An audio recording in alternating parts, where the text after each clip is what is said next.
Break हो रहा है। तो क्वेश्चन आपसे वही पूछ रहा है यहाँ पे the number of chloride in the coordination sphere of the complex is.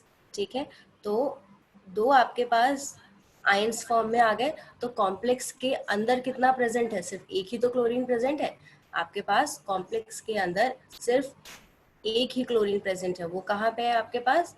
ये वाला। तो इस कॉम्प्लेक्स के अंदर कितने क्लोरीन प्रेजेंट है उसकी बात कर रहा है। ठीक है, बाकी जब हम कोऑर्डिनेशन कंपाउंड्स पढ़ेंगे तो थोड़ा और आपको इजी हो जाएगा समझने में, बट आई थिंक बेसिक सबको समझ में आ गया है। अगर आ गया है तो please raise your hand, then we'll move to the next question.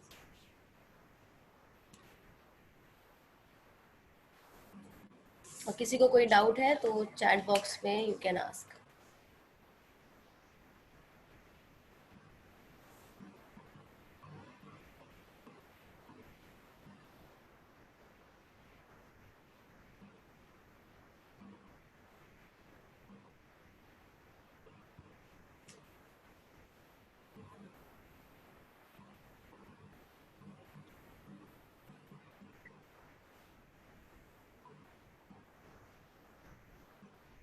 Manoj, question में ही गिवन है कि कॉम्प्लेक्स फॉर्म हुआ है। क्वेश्चन में देखो, क्वेश्चन में लिखा हुआ है कि solution of cobalt 3 chloride ammonia complex is form. तो वो क्वेश्चन में ही मेंशन्ड है। Anything else?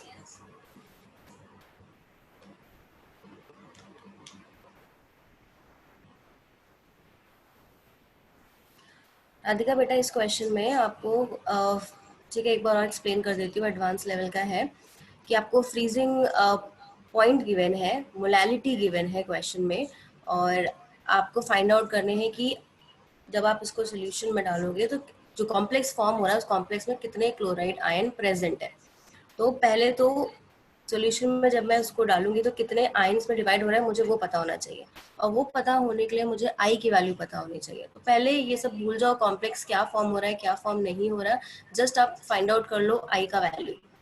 तो आई का वैल्यू जो है यहाँ पे वो ये वाली, तो आई होप समझ में आ गया होगा। डेल्टा टी एफ, यहाँ पे हमने डेल्टा टी एफ निकाल लिया, वैल्यू में पुट कर दिया और आई की वैल्यू 3 आ गई। इसका मतलब है कि मेरे पास जो कॉम्प्लेक्स बना होगा तो उसको जब मैं सोल्यूशन में डालूंगी तो मुझे कितने आयंस मिलेंगे? 3 आयंस। ठीक है, और कॉम्प्लेक्स एक ऐसा कंपाउंड होता है, कोऑर्डिनेशन कंपाउंड में आप आगे पढ़ोगे, जिसमें ये जो आपके पास कॉम्प्लेक्स है ये कभी भी सॉल्यूशन में जाके ब्रेक नहीं होगा, ये ऐसे का ऐसा ही प्रेजेंट रहेगा। इसको ध्यान रखना है। तो ये पूरा एक आयन फॉर्म करेगा जो स्क्वायर ब्रैकेट में है, और जो स्क्वायर के बाहर ब्रैकेट है वो नॉर्मली ब्रेक होगा जैसे आप ब्रेक करते हो। तो अगर ये कॉम्प्लेक्स को मैं ब्रेक करूँ और यहाँ Cl2 को ब्रेक करूँ तो क्या मिलेगा मेरे को? 2Cl माइनस, और यहाँ पे ये पूरा कॉम्प्लेक्स एक ही फॉर्म में रहेगा, वो ब्रेक नहीं होगा, वो होगा यहाँ पे स्क्वायर ब्रैकेट में जितनी भी चीजें प्रेजेंट है। ठीक है, तो मुझे ये स्क्वायर में, अब क्वेश्चन में पूछा है the number of chloride in the coordination sphere, तो जो स्क्वायर ब्रैकेट के अंदर चीजें प्रेजेंट होती है उनको हम बोलते हैं स्फीयर, कोऑर्डिनेशन स्फीयर। तो उस कोऑर्डिनेशन स्फीयर के अंदर कितना क्लोरीन दिख रहा है आपको? 1। अभी क्लियर है?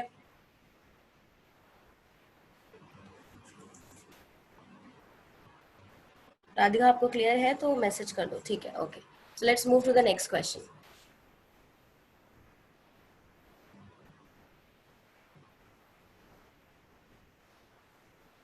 ठीक है, नेक्स्ट क्वेश्चन में काफी इजी है, बस दिखने में थोड़ा सा डरावना और बड़ा सा लग रहा है। तो क्वेश्चन मैं आपको ये पीडीएफ भेज चुकी थी, तो आई होप आपने ये क्वेश्चन पढ़े होंगे एटलीस्ट।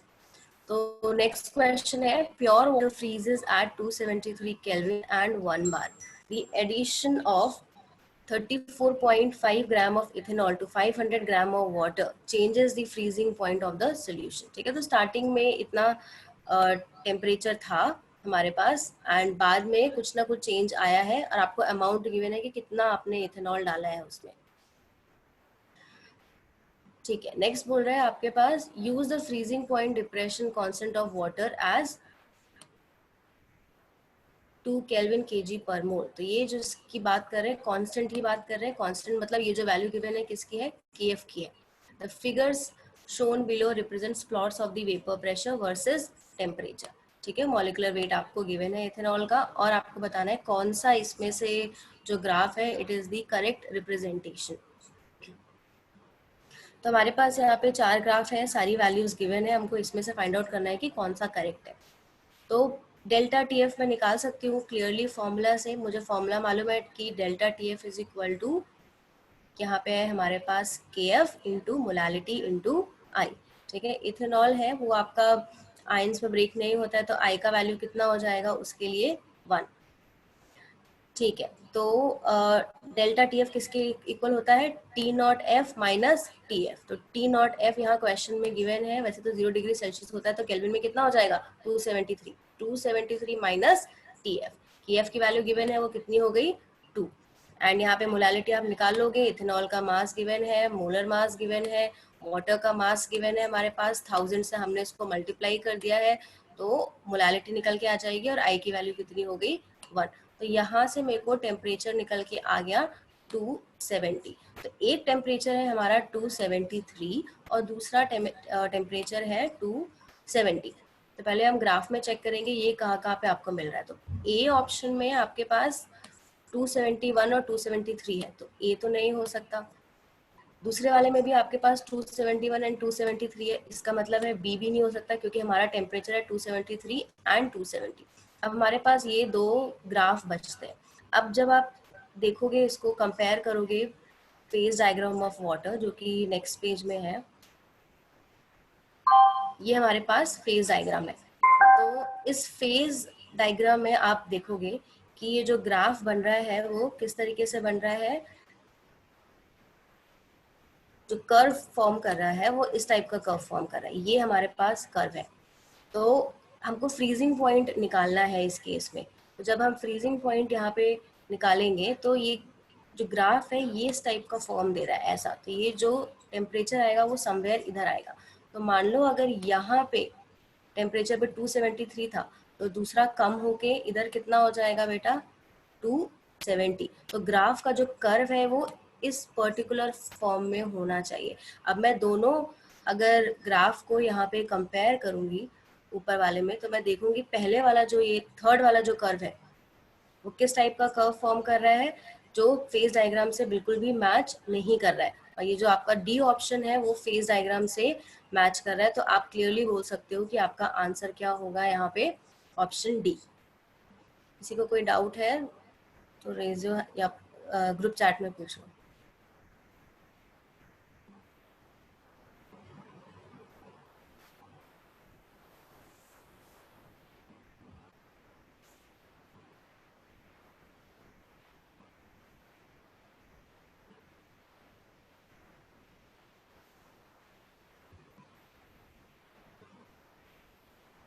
डाउट है किसी को, समझ में आ गया तो raise your hand so that we can move ahead.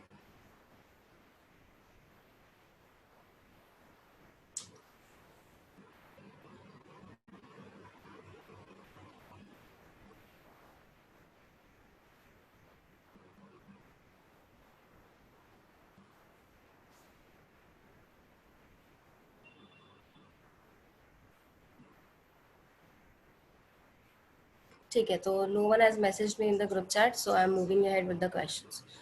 ठीक है, नेक्स्ट क्वेश्चन बेटा ये आपका मॉड्यूल का है।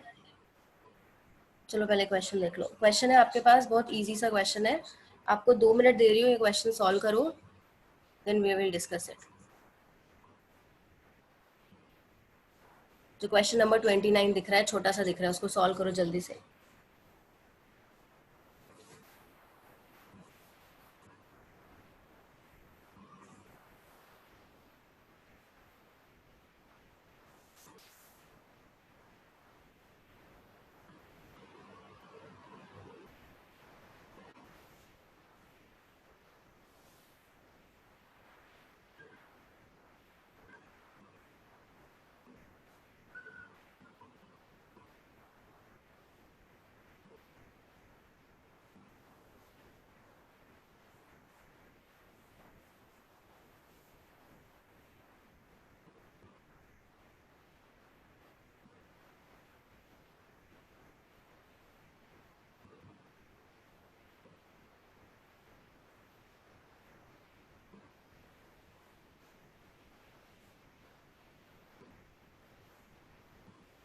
आंसर आप लोग मेरे को चैट ग्रुप में मैसेज कर दो, जिसका भी आंसर आ गया।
ओके, डिस्कस करते हैं। जब भी वाटर का नहीं गिवन हो मुझे तो क्वेश्चन में, तो हमको उसको नॉर्मल कंडीशन लेके चलना है, जो कि हम 760 टॉर लेके चलेंगे हमेशा।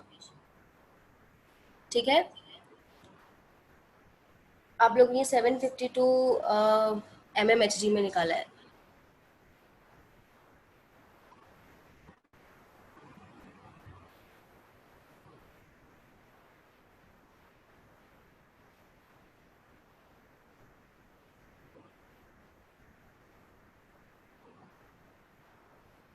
ओके, सो क्वेश्चन बोल रहा है हमारे पास, इफ 18 ग्राम ऑफ ग्लूकोज, जो कि है हमारे पास C6H12O6, is added to 178.2 gram water. The vapor pressure of water for this aqueous solution is। तो मेरे पास एक कंटेनर है, उसमें पानी पड़ा हुआ है, उस पानी में मैंने ग्लूकोज डाला, तो ग्लूकोज डालने की वजह से कुछ वेपर प्रेशर उसमें कम हुआ है।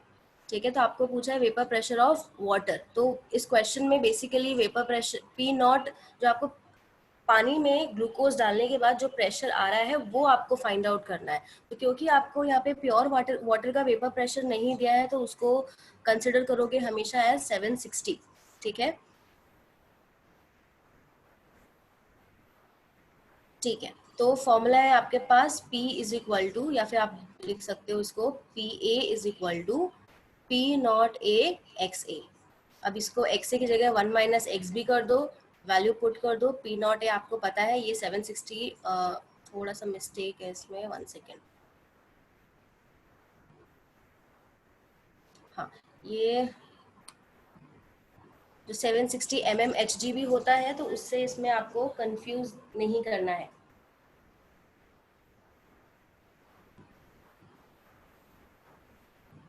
ठीक है, आप एक्स ए और एक्स बी का वैल्यू भी निकाल सकते हो। डाउट है किसी को?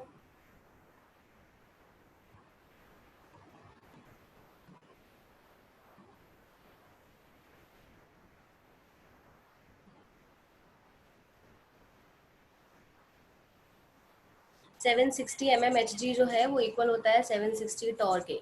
ठीक है,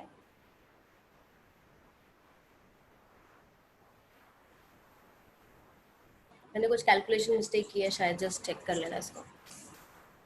फॉर्मूला यही है, थोड़ा सा कैलकुलेशन मिस्टेक किया है। ठीक है, 752.4 torr is the correct answer.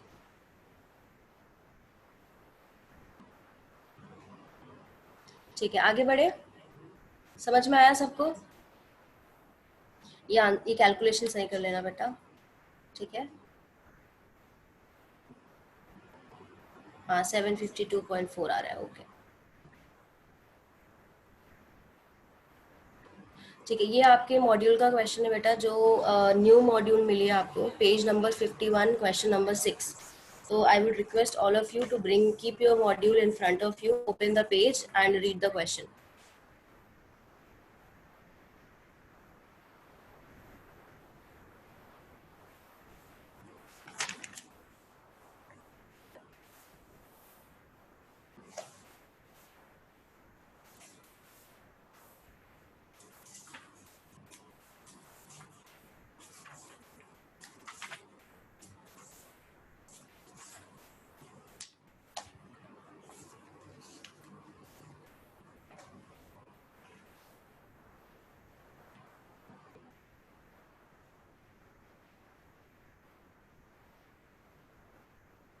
Page number 51, question number 6, concept application.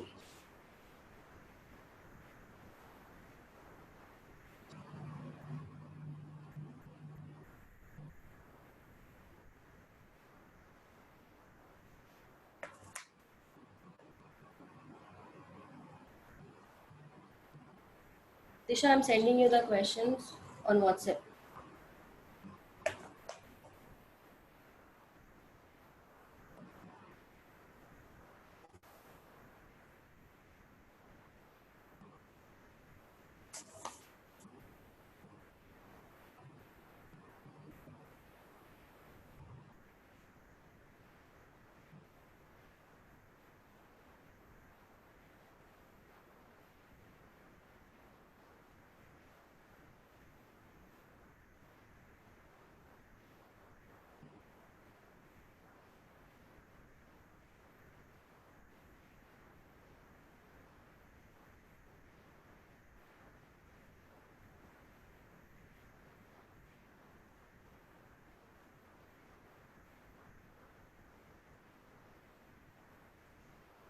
I hope सबको क्वेश्चन मिल गया है.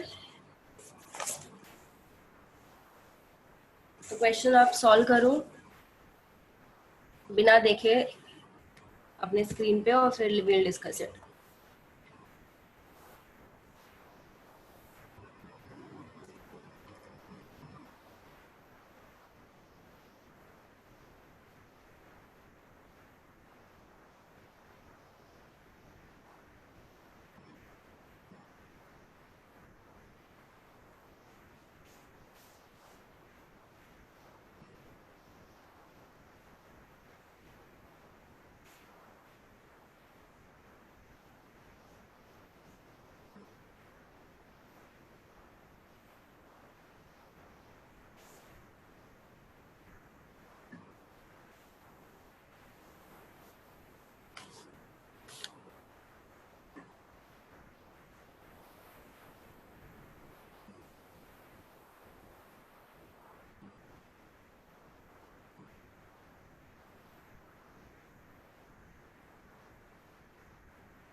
Manoj, page number 51, concept application exercise 6, question number 6.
Shreya, value of kb is given in question only. kb of water is 0.52, bracket में लिखा है एकदम and में.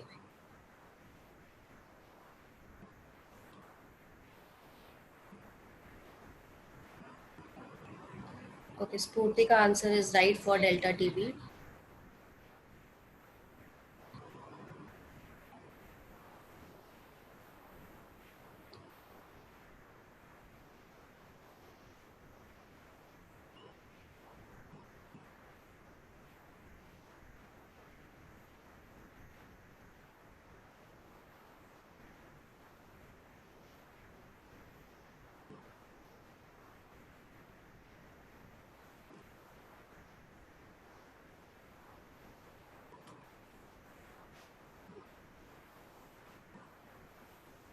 Discuss करें.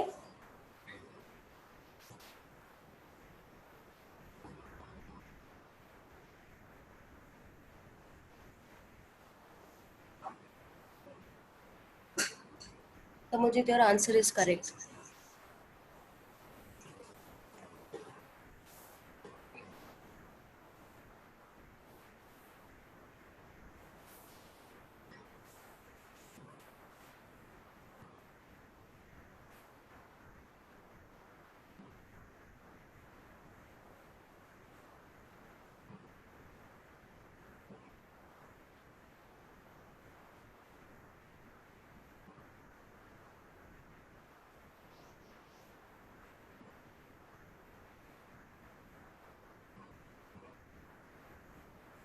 Lalita also your answer is correct. जिसका आंसर आते जा रहा है फटाक से मैसेज करो.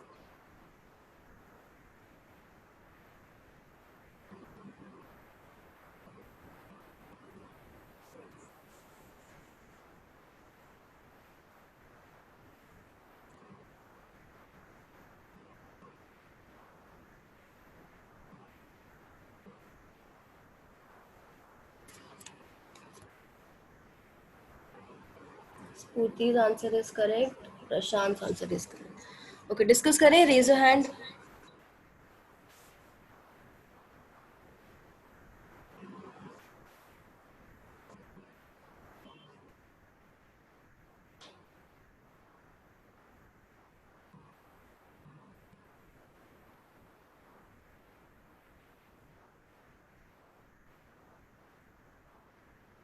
ओके, सो काफी बच्चों का करेक्ट आंसर, ऑलमोस्ट सबका करेक्ट आंसर आया है, तो फटाक से डिस्कस कर लेते हैं.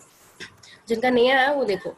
क्वेश्चन में बोल रहा था river water is found to contain 11.7% NaCl, 9.5% MgCl2 and 8.4% NaHCO3 by weight of solution. ठीक है, तो बाई वेट हमको पता है W/W की बात हो रही है. अब आपसे बोला है calculate its normal boiling point assuming that ionisation of NaCl is 90%, ionization of MgCl2 is 70% and ionization of NaHCO3 is 50% and Kb का वैल्यू आपको गिवन है. ठीक है, तो सबसे पहले क्योंकि हमको W/W गिवन है तो हम इसमें निकाल लेते हैं नंबर ऑफ मोल्स कि कितना मोल्स हमारे पास NaCl का है, MgCl2 का है और NaHCO3 का है. तो W/W गिवन है, तो इसका मतलब है 11.7 ग्राम प्रेजेंट है हमारे पास पर 100 ग्राम में. तो उसको डिवाइड कर दो उसके मोलर मास से, तो क्या निकल आएगा बेटा? मोल्स. सिमिलरली आप निकाल सकते हो MgCl2 का मोल्स, जो कि हो गया 9.5 डिवाइडेड बाई 95 हो गया 0.1. सिमिलरली निकाल सकते हो moles of NaHCO3 8.4 divided by 84 तो हो गया 0.1. तो ये आपके आगे नंबर ऑफ मोल्स तीनों के. अब जो क्वेश्चन है उसमें कंप्लीट आयोनाइजेशन नहीं हो रही है, तो हम NaCl के लिए I का वैल्यू 2 नहीं लिख सकते हैं. ठीक है, तो मैंने आपको डिफरेंट केसेस कराए थे क्लास में कि जब डिसोसिएट होके 2 में कन्वर्ट हो रहा है या डिसोसिएट होके 3 में कन्वर्ट हो रहा है या डिसोसिएट होके 4 में कन्वर्ट हो रहा है, कितने में भी कन्वर्ट हो रहा है, तो हमने उसके अलग अलग केसेस किए थे. तो क्योंकि कंप्लीट डिसोसिएशन नहीं है तो ये हो जाएगा 1 प्लस अल्फा, ये हो जाएगा 1 प्लस 2 अल्फा और ये हो जाएगा 1 प्लस अगेन 2 अल्फा. ठीक है, तो पहले ये फॉर्म करेगा Na प्लस HCO3 माइनस, फिर HCO3 में से भी H प्लस निकल जाएगा और बचेगा CO3 2 माइनस. तो 3 आयंस फॉर्म हो रहे हैं. आप ये वाला फॉर्मूला भी लगा सकते हो उसमें, I is equal to 1 plus N-1 alpha. तो N नंबर ऑफ आयंस हो जाएंगे, वैल्यू पुट करोगे तो यही आएंगे तीनों. ठीक है, तो यहाँ से मुझे निकल के आ गई आई की वैल्यू फॉर NaCl जो कि हो गया 1 प्लस अल्फा, आई की वैल्यू MgCl2 जो कि हो गया 2.4, और यहाँ पे हो गया NaHCO3 का वैल्यू जो कि है 1+2 अल्फा, क्योंकि अल्फा हमको ऑलरेडी गिवन है क्वेश्चन में। अल्फा क्या है, पहले वाले में 90% आयोनाइजेशन है तो 0.9 हो जाएगा, दूसरे में 70% आयोनाइजेशन है तो 0.7 हो जाएगा, एंड थर्ड में 50% आयोनाइजेशन है तो क्या हो जाएगा 0.5। यहाँ तक किसी को डाउट है तो ग्रुप में मैसेज करके पूछो।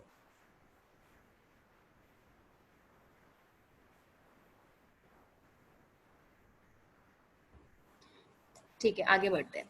तो टोटल अगर मैं वेट निकालना चाहूँ सोल्यूट का तो कितना आ जाएगा, mass of NaCl, weight of NaCl, weight of MgCl2 and weight of NaHCO3। तो टोटल आपको मास निकल के आ जाएगा यहाँ पे सोल्यूट का। ऐसे अगर मैं सॉल्वेंट का निकालना चाहूँ तो ये सब तीनों 100 में हम कंपेयर कर रहे हैं, तो टोटल जो सॉल्वेंट है मेरे पास 100 है, उसमें से अगर मैं ये माइनस कर दूंगी तो मुझे क्या मिल जाएगा, सोल्यूशन। ठीक है, सॉरी, सॉल्वेंट का वेट निकल जाएगा, क्योंकि ओरिजिनली हमारे पास 100 है, उसमें मैं सोल्यूट का जो वेट है वो माइनस कर दूंगी तो सॉल्वेंट का वेट निकल आएगा। ठीक है, अब जो हमारा यहाँ पे नेक्स्ट स्टेप आएगा वो हमको क्वेश्चन में बोला है कि हमको फाइंड आउट करना है नॉर्मल बॉइलिंग पॉइंट। ठीक है, हमको नॉर्मल बॉइलिंग पॉइंट निकालना है।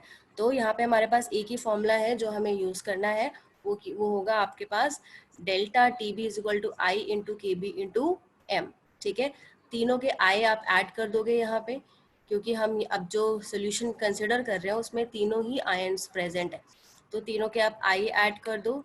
ठीक है, KB का वैल्यू गिवन है आपके पास, और मोलालिटी यहाँ पे आप इजीली फाइंड आउट कर सकते हो। ठीक है, तीनों के मोल्स ऐड कर दो डिवाइडेड बाय मास ऐड कर दो मल्टीप्लाइड बाय 1000, तो डेल्टा TB की वैल्यू आ जाएगी 5.94, और TB नॉट की वैल्यू कितनी होती है हमारे पास 100। TB नॉट की वैल्यू 100 है, उसमें 5.94 को हम ऐड कर देंगे तो बेटा हमारे पास आ जाएगा 105.94। किसी को कोई डाउट, किसी को कोई डाउट है तो ग्रुप में पूछो चैट बॉक्स में।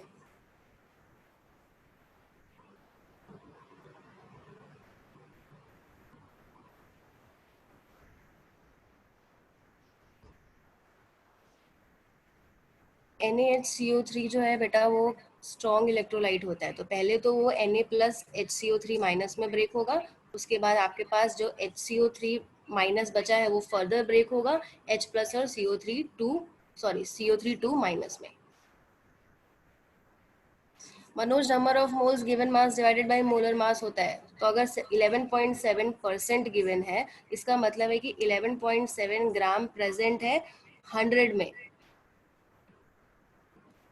तो अगर मुझे ग्राम मिल गया 11.7 तो NaCl के मोलर मास से मैं डिवाइड कर दूंगी तो मुझे नंबर ऑफ मोल्स मिल जाएगा। श्रेयस, आपका डाउट क्लियर हुआ?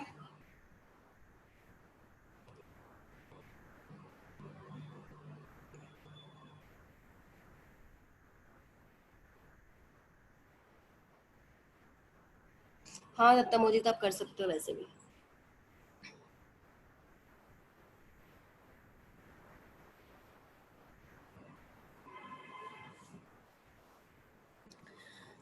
ठीक है, नेक्स्ट क्वेश्चन पे बढ़े। रेज योर हैंड अगर सबको समझ में आ गया। नेक्स्ट क्वेश्चन में बढ़ते हैं फिर।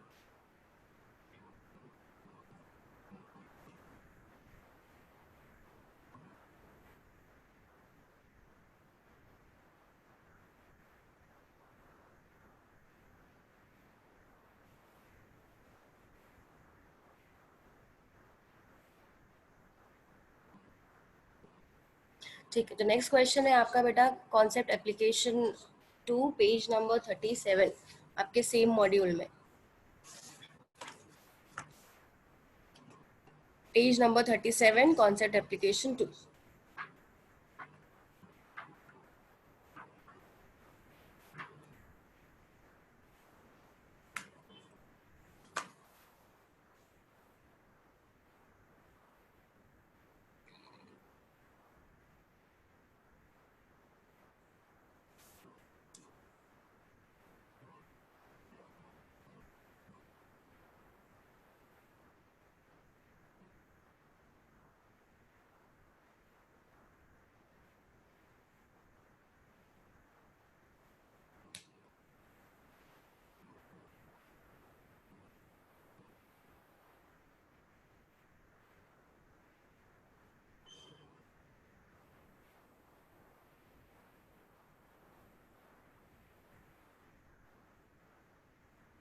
क्वेश्चन नंबर 4 करना है इसमें आपको।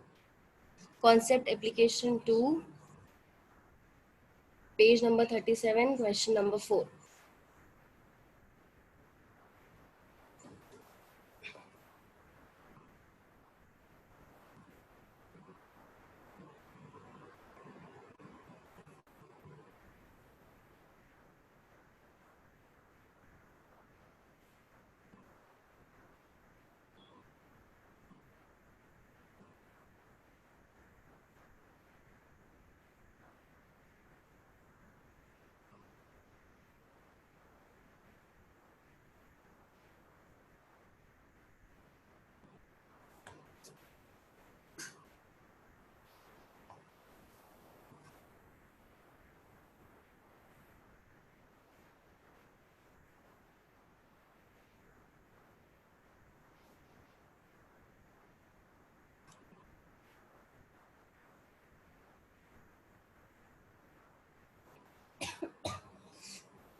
आंसर आने के बाद चैट बॉक्स में लिखो, आता मुझे तो answer is correct.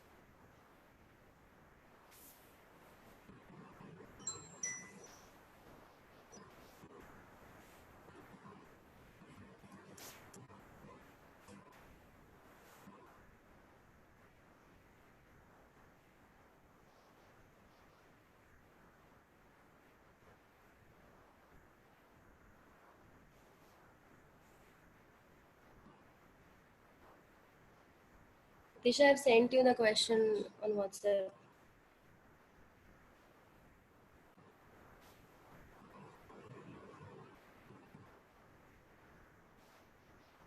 Shri Harsha, your answer is also right, but जब भी रेशियो होता है तो पॉइंट में मत लिखा करो, उसको फ्रैक्शन में ही लिखा करो।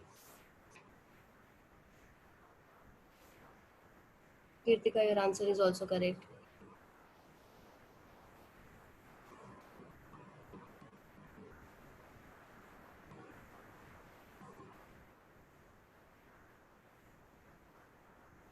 श्रेया's answer is also correct.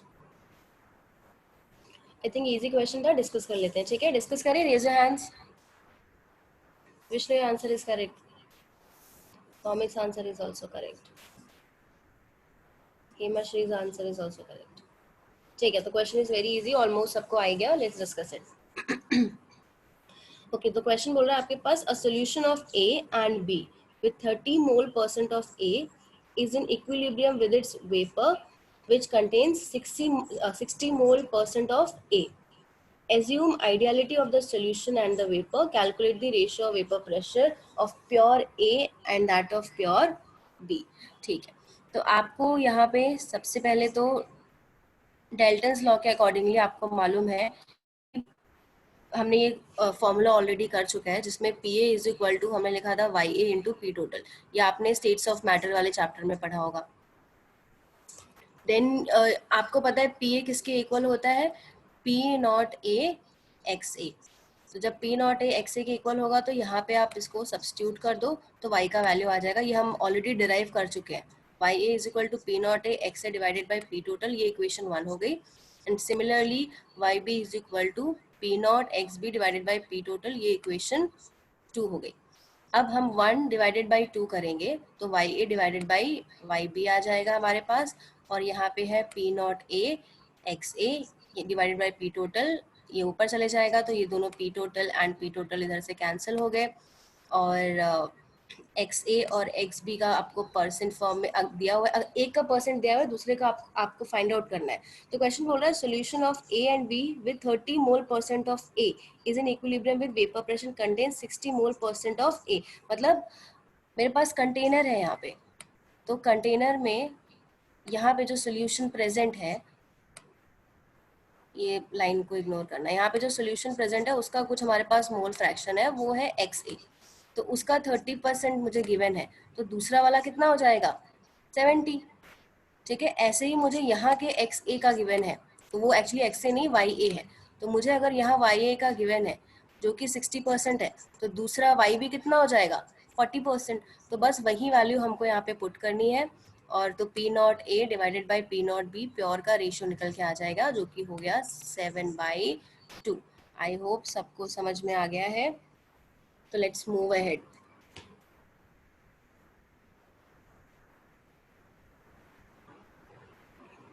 Raise your hand अगर सबको समझ में आ गया, फिर आगे बढ़ते हैं।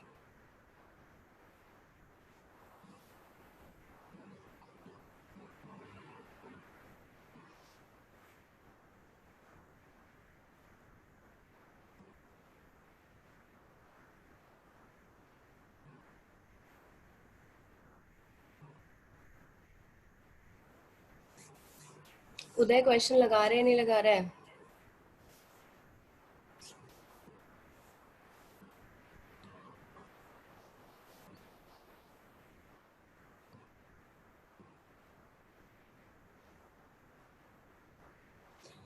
ठीक है, तो ये तो वो क्वेश्चंस हो गए जो मैंने आप लोगों को ताकि सारे टाइप्स के क्वेश्चंस इन्वॉल्व हो जाए। अभी जिन बच्चों ने ये जो न्यू वाली मॉड्यूल मिली थी उसको सॉल्व नहीं किया है, वो लोग मेरे को एक बार चैट में मैसेज कर दो, जो न्यू वाली मिली थी।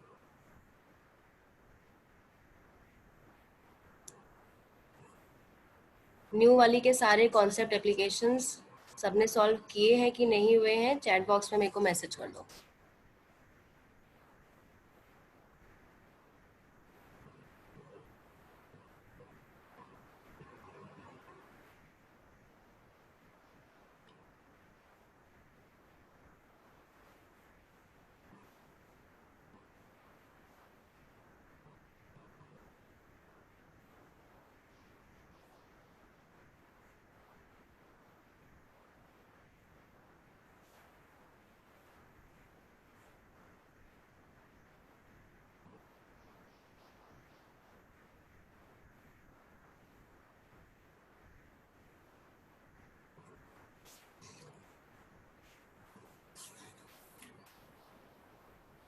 ओके, सो ये जो कॉम्प्लेक्स कॉन्सेप्ट एप्लीकेशन वाला एक्सरसाइज है, उसमें आप लोग मेरे को क्वेश्चन नंबर्स जो भी आपके डाउट्स हैं वो मुझे फोटो के साथ आप व्हाट्सएप पे भेज सकते हैं, ठीक है सब लोग?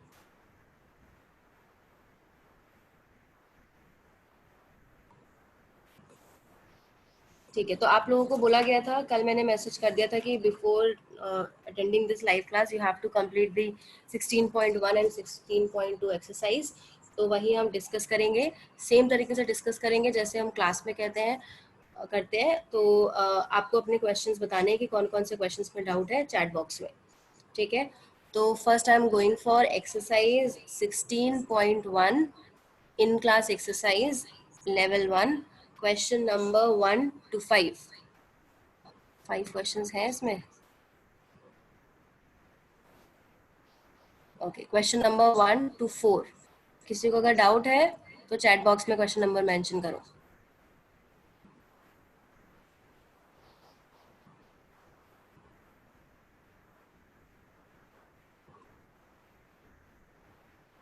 दिलीप, आप किसी से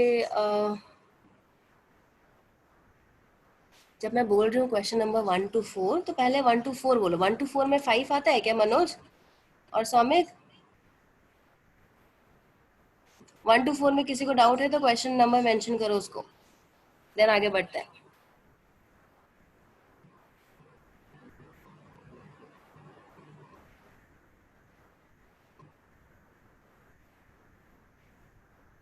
ठीक है, तो मैं एज्यूम करें क्वेश्चन नंबर 1 to 4 में किसी को डाउट नहीं है।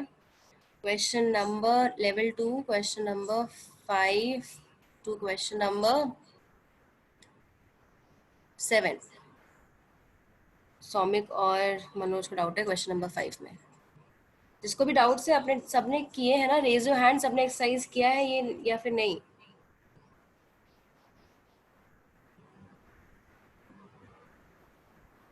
yesterday I message in the group के सबको क्वेश्चंस करके आने हैं।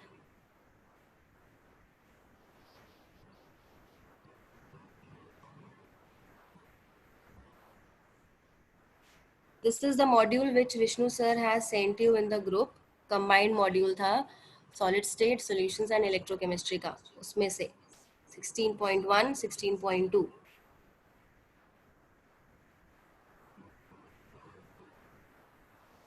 आपके सामने स्क्रीन पे मॉड्यूल है, उस मॉड्यूल की बात हो रही है।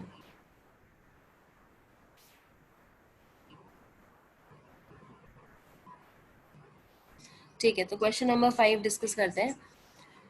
तो जिन्होंने नहीं भी किया तो क्वेश्चन सामने है, पढ़ो, समझो, and I am discussing the question. तो question is the process the process of two components forming a solution can be represented as three stepwise reactions where reactants and products are। ठीक है, तो आपके पास first दिया हुआ है कि pure solvent है और प्रोडक्ट जो है रिएक्टेंट में सेपरेटेड सॉल्वेंट मॉलिक्यूल्स हैं, उन दोनों को मिक्स कर रहे हैं तो इंथैल्पी डेल्टा एच बना रही है। दूसरे वाले में हमारे पास प्योर सोल्यूट है, उसको सेपरेटेड सोल्यूट मॉलिक्यूल्स के साथ मिक्स कर रहे हैं तो इंथैल्पी जो निकल के आ रही है वो डेल्टा एच टू है। एंड देन है हमारे पास सेपरेटेड सॉल्वेंट, उसमें हम सोल्यूट मॉलिक्यूल्स मिक्स कर रहे हैं तो इंथैल्पी जो रिएक्शन है वो डेल्टा एच थ्री है। तो बेसिकली बेटा यहाँ पे आपके पास ये तीन टाइप के रिएक्शंस गिवन है, 1, 2 एंड 3। और आपको क्वेश्चन बोल रहा है कि the solution so formed will be ideal. तो आइडियल के लिए आपके पास डेल्टा एच ऑफ मिक्स क्या होना चाहिए, 0 होना चाहिए। ठीक है, तो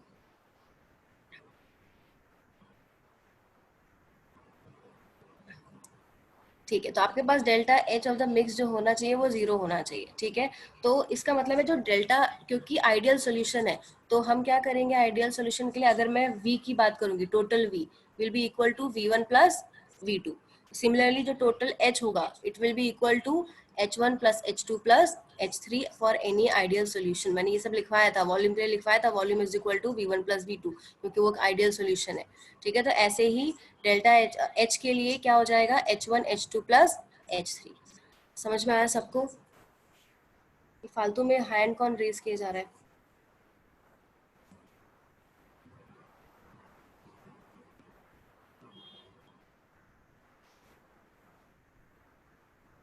अभी समझ में आए वाला क्वेश्चन तो रेज योर हैंड। मनोज आपको समझ में आ गया? एंड सौमिक?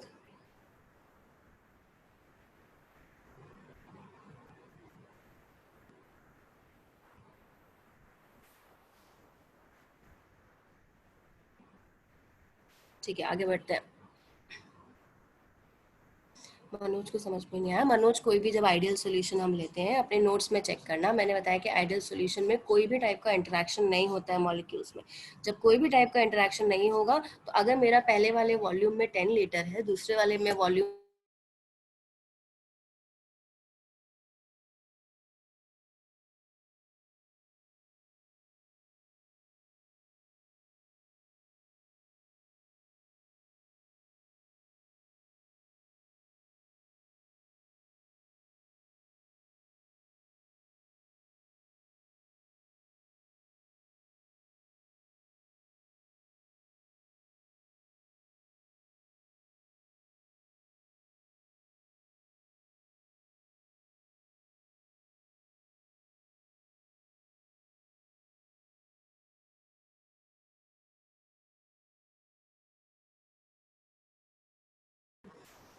हाँ, delta v will be equal to v1 plus v2 and delta h will be equal to h1 plus h2।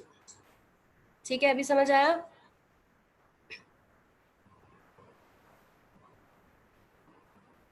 आवाज आ रही है सबको मेरी?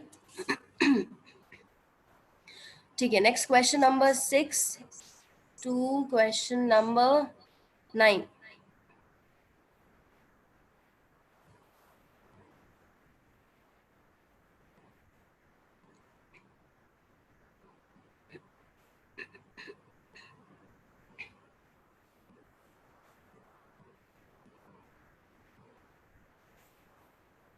किसी को डाउट नहीं है सौमिक के अलावा?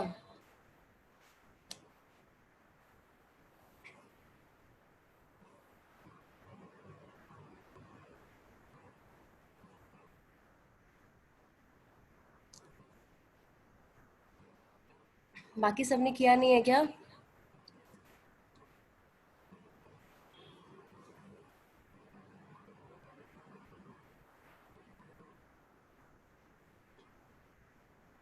ठीक है, तो मैक्सिमम लोगों को डाउट है question number 8 and question number 9 में। ठीक है,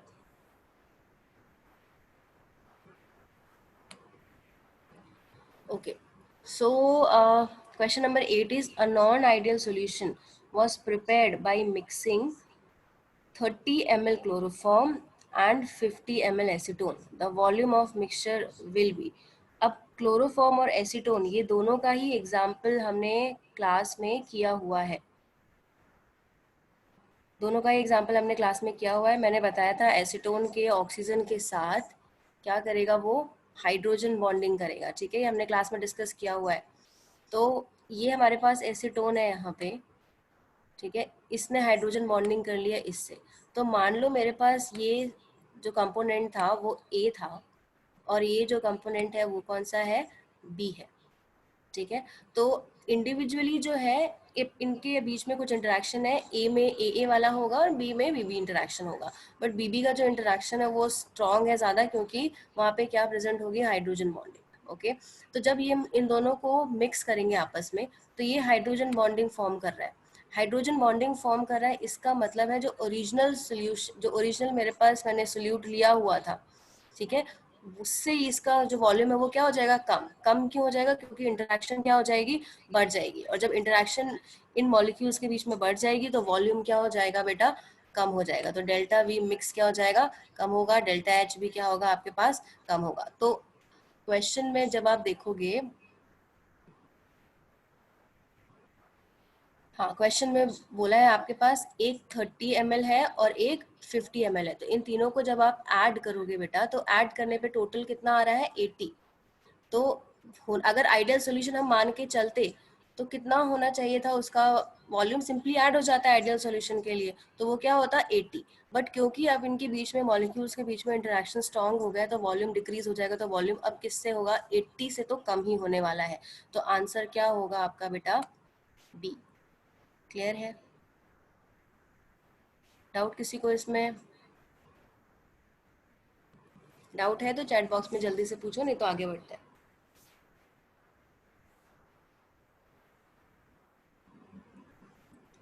डेल्टा वी का वैल्यू नेगेटिव है तो डेविएशन किस टाइप का होगा, पॉजिटिव या नेगेटिव, नेगेटिव, है ना।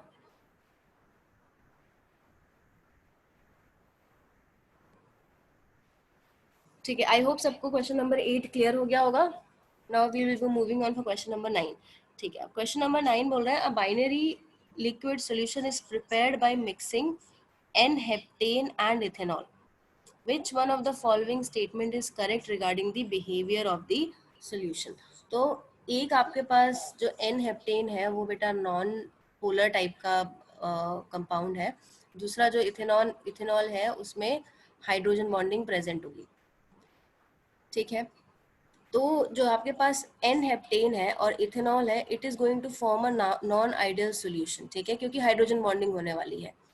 इन pure ethanol molecules are hydrogen bonded, pure ethanol में क्या होगा, हाइड्रोजन बॉन्डिंग प्रेजेंट होने वाला है। और अब मैं अगर उसमें एन हेप्टेन डाल दूंगी तो उन हाइड्रोजन जो हाइड्रोजन बॉन्डिंग हो रही थी उनके बीच में ये एन हेप्टेन आ जाएगा, क्योंकि उसको भी जगह चाहिए कहीं ना कहीं रहने के लिए, वहां पे रखने के लिए कहीं ना कहीं जगह चाहिए, तो वो उसकी जो हाइड्रोजन बॉन्डिंग है उसको क्या कर देगा, वीक कर देगा। और जब हाइड्रोजन बॉन्डिंग वीक हो जाएगी तो वॉल्यूम क्या हो जाएगा बेटा, बढ़ जाएगा, और जब वॉल्यूम बढ़ जाएगा तो किस टाइप का डेविएशन शो करेगा, पॉजिटिव डेविएशन।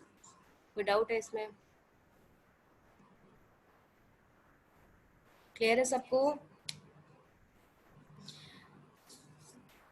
एक बेटा मैंने आपको कैरेक्टरिस्टिक्स लिखवाई थी शायद जब हम नॉन आइडियल सॉल्यूशन पढ़ रहे थे कि कैसे डिटरमाइन करेंगे कि पॉजिटिव डेविएशन है या फिर नेगेटिव डेविएशन है, बहुत सारे एग्जांपल्स भी करवाए थे।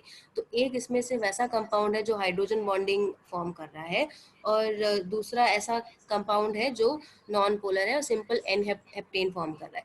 तो जब मैं इथेनॉल में एन हेप्टेन को डालूंगी तो वो उसमें उन हाइड्रोजन बॉन्डिंग के बीच में अपनी जगह रखने की कोशिश करेगा, तो क्योंकि उन्हीं के बीच में जाएगा, साइड में थोड़ी अलग हो जाएगा। तो जब वो उनके बीच में जाएगा तो क्या होने वाला है कि उसका जो वॉल्यूम है वो क्या हो जाएगा, बढ़ जाएगा। और जब भी वॉल्यूम इज ग्रेटर देन 0 होता है तो किस टाइप का डेविएशन शो करता है बेटा, पॉजिटिव डेविएशन। ठीक है मनोज, क्लियर है,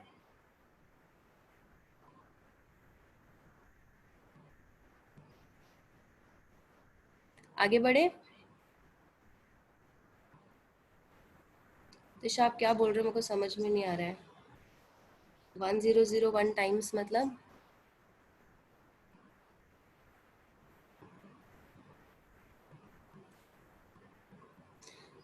ठीक है, फाइन।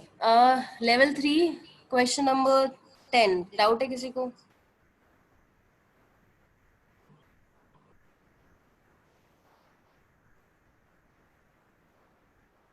लेवल 3 क्वेश्चन नंबर 10 में डाउट है किसी को तो जल्दी से चैट बॉक्स में पूछो, नहीं तो आगे बढ़ते हैं।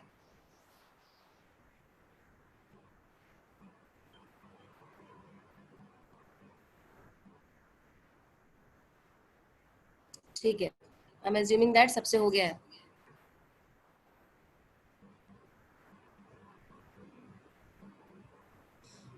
Okay, now homework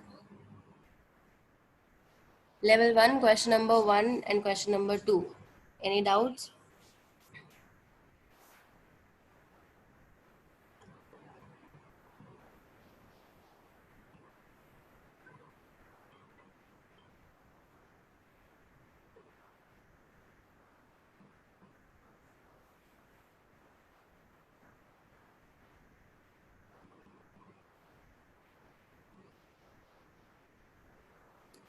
Manoj, question number 1 में जो जो वैल्यूज आपको गिवन है उसको सीधा सीधा लिख दो। Vapour pressure of A given है, that is P not A is 70 mm of H G. And ये जो आपके पास ए है वो कंपाउंड आइडियल सॉल्यूशन फॉर्म करता है बी के साथ, which has a mole fraction of in which mole fraction of A is 0.8। तो अगर मोल फ्रैक्शन ऑफ ए 0.8 है तो मोल फ्रैक्शन ऑफ बी कितना होगा? 0.2, क्योंकि X A plus X B is equal to 1। अब बोल रहा है कि if the vapour pressure of the solution, that means P total आपको गिवन है वो कितना है? 84। और आपसे पूछा है वेपर प्रेशर ऑफ बी, तो कौन सा फॉर्मूला लगाओगे? P total is equal to P not A X A plus P nought B X B. सीधा सीधा आपको वैल्यूज पुट करनी है मनोज इसमें, ठीक है?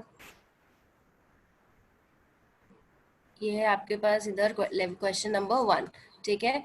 पी टोटल आपको गिवन है 84, पी नॉट ए गिवन है, एक्स ए गिवन है 0.8, पी नॉट बी गिवन है, अब सॉरी पी नॉट बी आपको फाइंड आउट करना है, एक्स बी हो जाएगा 0.2। वैल्यूज पुट कर दो, आंसर आ जाएगा।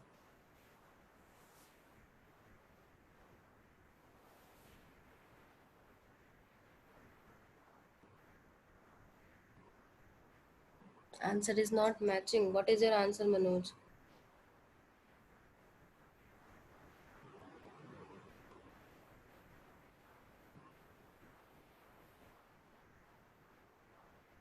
Answer is 140 mm H G.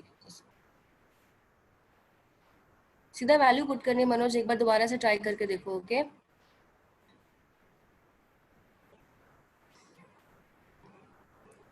Calculation mistake क्या होगा कुछ? Okay, level 2 question number 3 to question number 5।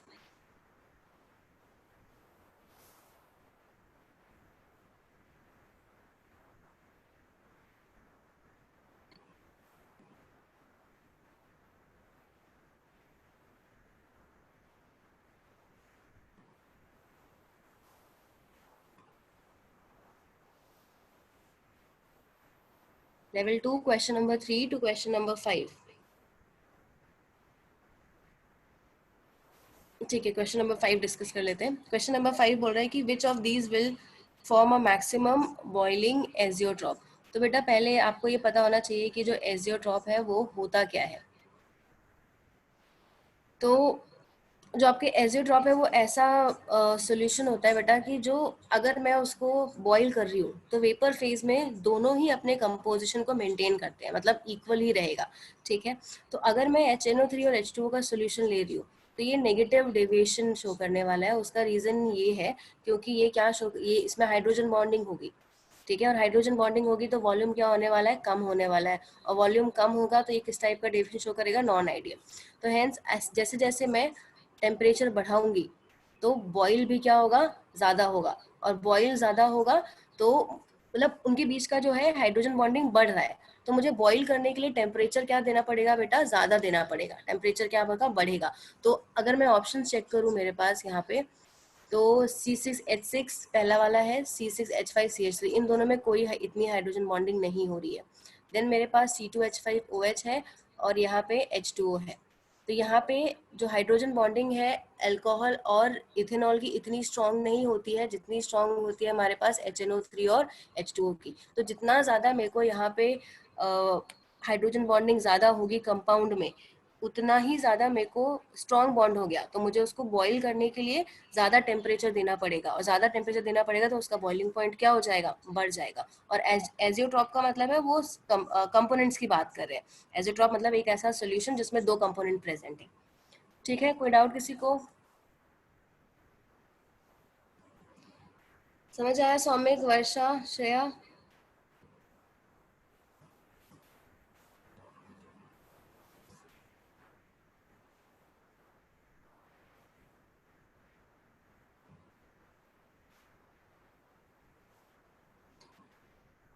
ठीक है, now question number 6 to question number 8। Question number 6 to question number 8।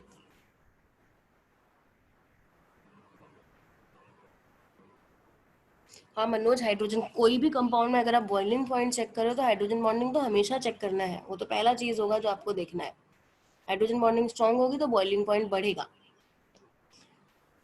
ठीक है, तो मैक्सिमम स्टूडेंट्स को क्वेश्चन नंबर 6 में डाउट है, क्वेश्चन नंबर 6 डिस्कस करते हैं। तो क्वेश्चन नंबर 6 बोल रहा है the LPG cylinders use for cooking in Indian household generally have two liquefied gases, propane and butane. सिर्फ दो तीन बच्चे ही क्वेश्चन पूछ रहे हैं, बाकी सबने किया है या नहीं किया है?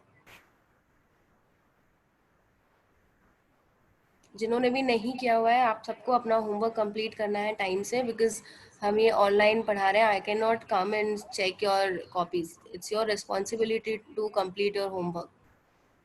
B true to yourself, पूरा होमवर्क खुद से करो। ठीक है, so I have the LPG cylinders used for cooking in Indian households generally have two liquefied gases। तो जो सिलेंडर होता है हमारे पास, उसके पास दो लिक्विफाइड गैसेस प्रेजेंट है हमारे पास, वो है propane and butane as its component, forming an ideal solution together. ठीक है, तो मतलब आइडियल सॉल्यूशन बना रहे हैं, प्रोपेन एंड ब्यूटेन को हम मिक्स कर रहे हैं। नेक्स्ट बोल रहा है given that the total pressure of a binary solution is 500 mmHg, मतलब पी टी मुझे गिवन है, पी टोटल मुझे गिवन है वो है 500। The partial vapour pressure of pure liquefied propane, मतलब मैं प्रोपेन को अगर ए मान लेती हूँ, ब्यूटेन को बी मान लेती हूँ, तो मेरे को P A given, P not a given है, वो क्या है 600। और मुझे फाइंड आउट करना है, okay, and the molar ratio of propane two butane is 2:1, मतलब उनका जो मोलर रेशियो है, ठीक है, कितने मोल्स है उसका रेशियो कितना गिवन है 2:1। तो मैं मान लेती हूँ प्रोपेन का 2 मोल्स प्रेजेंट है और ब्यूटेन का कितना मोल प्रेजेंट है, 1 मोल प्रेजेंट है। आपको फाइंड आउट करना है, find the composition of the vapour phase in cylinder. ठीक है, एक्स एंड एक्स भी निकालना है। ठीक है, तो यहाँ पे हमारे पास ये फोर फोर इस क्वेश्चन नंबर 6 में यहाँ पे देखोगे आप,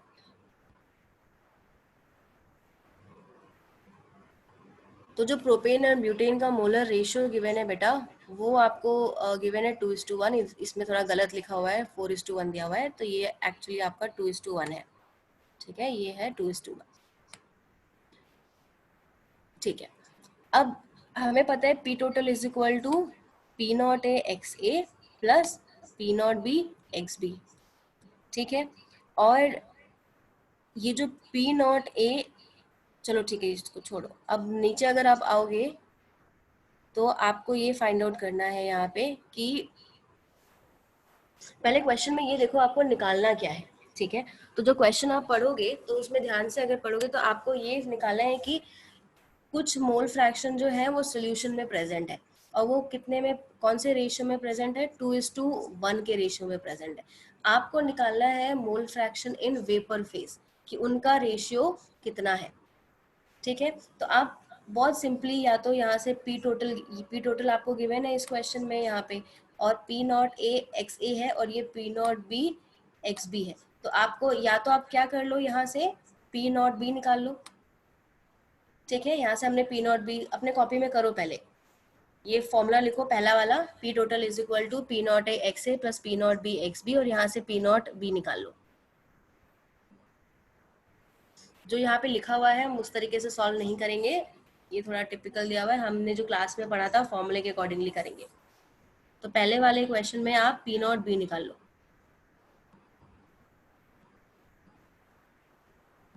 और जो पी नॉट बी निकाल के आ रहा है उससे मेरे को बताओ, चैट बॉक्स में आंसर बताओ कितना आ रहा है।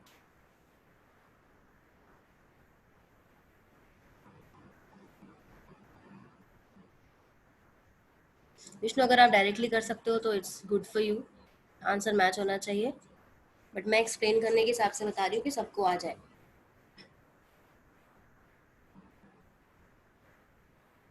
पी नॉट बी की वैल्यू निकालो।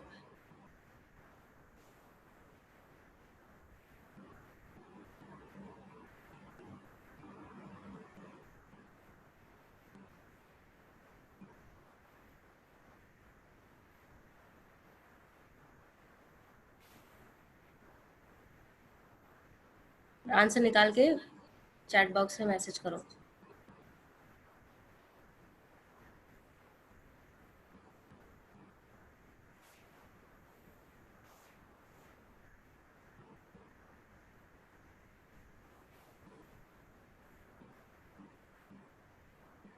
वर्षा का 700 आ रहा है, सौमिक का 300, तमोजित का 300, स्फूर्ति का 300। मैंने सॉल्व नहीं किया है तो मैं एज्यूम कर रही हूँ 300 सही होगा। वर्षा चेक करो आप पी नॉट बी का, कैलकुलेशन मिस्टेक कर रहे हो, सिंपल सी। ठीक है, 300 आ गया सबका पी नॉट बी। ठीक है, अब आपको मोल फ्रैक्शन निकालना है वाई ए और वाई बी का कितना होगा। तो हमने क्लास में एक फॉर्मूला किया था, और वो फॉर्मूला क्या था, Y A is equal to P not A X A divided by P total, और वाई बी कितना था, P nought B X B divided by P total. तो ये दोनों फॉर्मूला लिखो।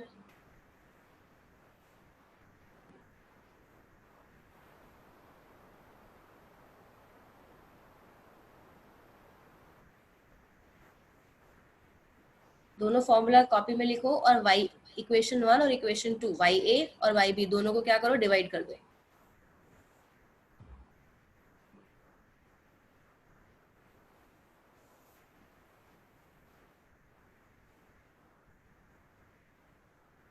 समझ में आ रहा है मैं क्या बोलना चाह रही हूँ?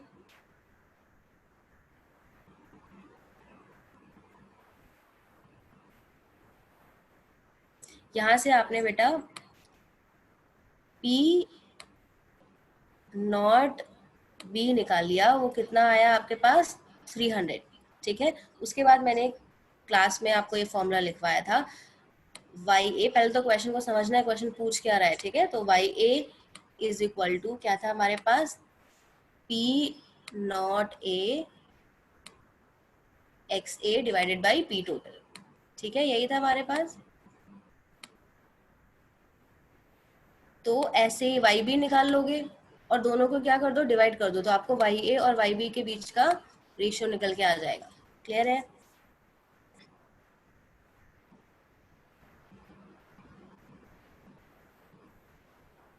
हाँ, तो एक आ गया आपके पास।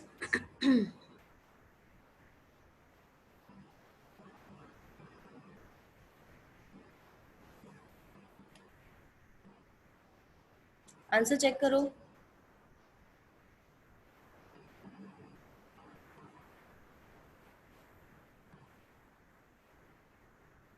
एक 4/5 होगा, एक 1/5 होगा, है ना? मोल फ्रैक्शन अलग अलग भी निकाल सकते हो। हाँ, प्रशांत का आंसर इज करेक्ट, वर्षा का आंसर इज करेक्ट, हेमाश्री का answer is also correct, Radhika is also correct, Soumik is also correct. ठीक है प्रशांत, ठीक है, समझ में आया सबको? किसी को डाउट है तो फटाक से पूछो चैट बॉक्स में, नहीं तो आगे बढ़ते हैं।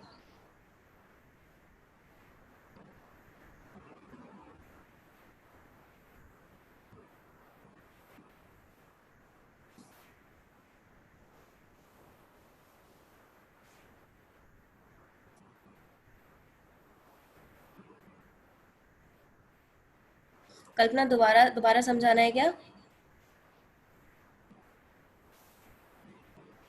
क्वेश्चन नंबर 6 बोल रहा है आपके पास एक एलपीजी सिलेंडर है, दो कंपोनेंट्स है उसमें, प्रोपेन और ब्यूटेन है। दोनों को हमने मिक्स किया हुआ है, मिक्स करने के बाद आपको वेपर प्रेशर गिवन है, वो पी टोटल है, वो कितना हो गया, 500।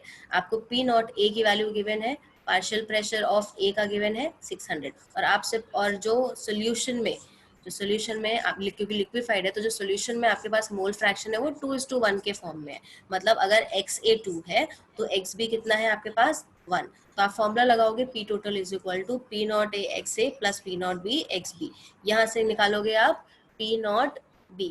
तो अब आपको P नॉट A पता है, P नॉट B पता है, और आपको क्वेश्चन में बोल रहा है find the composition of the vapour phase in the cylinder. मतलब कंपोजिशन निकालना है वेपर फेज में, वेपर में कितने मोल फ्रैक्शन है या वेपर में कितना मोल्स है। ठीक है, तो उसको निकालने के लिए हमने ऑलरेडी फॉर्मूला कर रखा है वाई ए और वाई बी का। तो Y A is equal to P not A X A divided by P total. यहाँ से आप वाई ए निकाल लोगे और वाई बी निकाल सकते हो P nought B X B divided by P total. अलग अलग निकालेगा, क्वेश्चन में रेशियो बोल रहा है तो आप रेशियो निकाल लो, दोनों में से कोई भी चीज निकाल सकते हो। ठीक है, समझ आया राधिका? कल्पना समझ में आया बेटा? ठीक है, आगे बढ़ते हैं। Question number 7 to question number 8।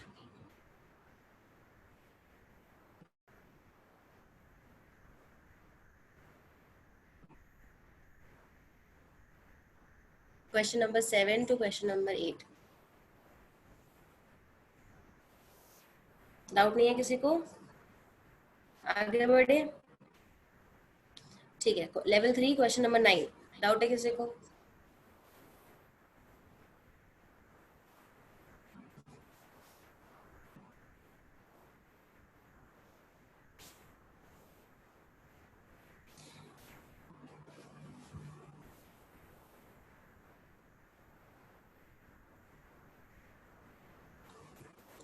Okay ठीक है, 9 क्वेश्चन में 4-5 बच्चों का डाउट है। ठीक है, लेवल 3 वाला क्वेश्चन है, थोड़ा सा दिमाग लगाना पड़ेगा but question is very easy, बहुत आसान क्वेश्चन है। तो क्वेश्चन बोल रहा है binary solution of A and B. मतलब मेरे पास एक सॉल्यूशन है ए, एक सॉल्यूशन है बी, दोनों को मैंने मिक्स किया, दोनों को मिक्स किया एक कंटेनर में। तो जो वेपर प्रेशर निकल के आया वो कितना हुआ 800 mm Hg। मतलब पी टोटल कितना हुआ मेरे पास 800 mm Hg। ठीक है, अब मेरे से पूछ रहा है नेक्स्ट जो सेंटेंस है उसमें अगर आप देखोगे तो वो बोल रहा है also it is given that the vapour pressure of pure component A is thrice that of the vapor pressure of pure component B। तो ये बोलना चाह रहा है जो प्योर कंपोनेंट है जो कि आपका P नॉट A जो है, ठीक है, इसको मैं इक्वेट करती हूँ, वो किसके इक्वेट हो रहा है यहाँ पे P नॉट B। ठीक है, लिखने में दिक्कत हो रही है, हम सोल्यूशन में ही चलते हैं डायरेक्टली। ठीक है, तो क्वेश्चन आपको ये बोला है कि जो P नॉट ए है वो 3 टाइम्स है किसके P नॉट B के। तो मैं ये लिख सकती हूँ यहाँ पे ये P not A is equal to 3 times of P nought B, क्योंकि P नॉट A जो है वो उतना है कितना 3 times of P nought B। Question देखो, क्वेश्चन बोल रहा है यहाँ पे A is thrice that of vapor pressure of pure B। ठीक है, मतलब A 3 टाइम्स बड़ा है किससे B से। तो P नॉट A किसके इक्वल हो जाएगा is equal to 3 P nought B। इसमें किसी को डाउट है?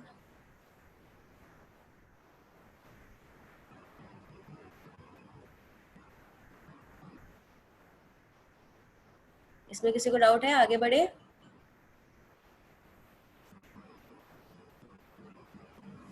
ठीक है, आई होप यहाँ तक सबको समझ में आ गया। अब नेक्स्ट सेंटेंस बोल रहा है आपके पास find out the mole fraction of B. मतलब आपको एक्स बी निकालना है in the initial solution given that the total vapour pressure becomes 600। मतलब अब आपको ये जो एक्स बी निकालना है वो पहले वाले सॉल्यूशन का निकालना है, मतलब इस वाले सॉल्यूशन में जो हमने पहले मिक्स किया था। और एक और कंडीशन गिवन है, वो क्या कंडीशन गिवन है आपके पास कि 600 mm Hg हो गया composition. okay, change such that the new mole fraction of B becomes 2 into XB। ठीक है, तो नया मोल फ्रैक्शन जो था पहले का XB होगा, अब मोल फ्रैक्शन कितना बढ़ के हो गया 2 into XB। तो इसको सीधा देखते हैं कैसे सॉल्व करना है। ठीक है,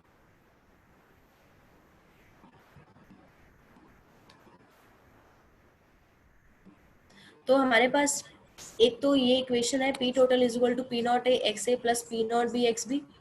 और दूसरा जो मुझे बोला है कि जो P नॉट ए है, it is 3 times of P nought B. ठीक है, ये हमको गिवन है क्वेश्चन में।